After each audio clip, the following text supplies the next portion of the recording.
Okay, so in this question, we're talking about some of our antigen antibody fill in the blanks.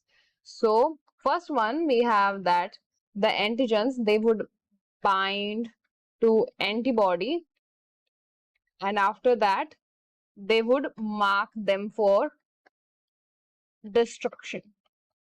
So this is the usual process that occur during an immune response.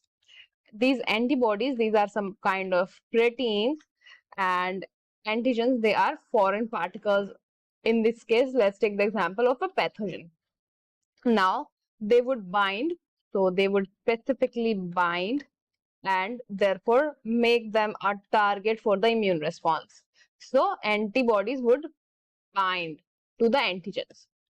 Second one, so we are discussing here a method of destruction, and in this method of destruction,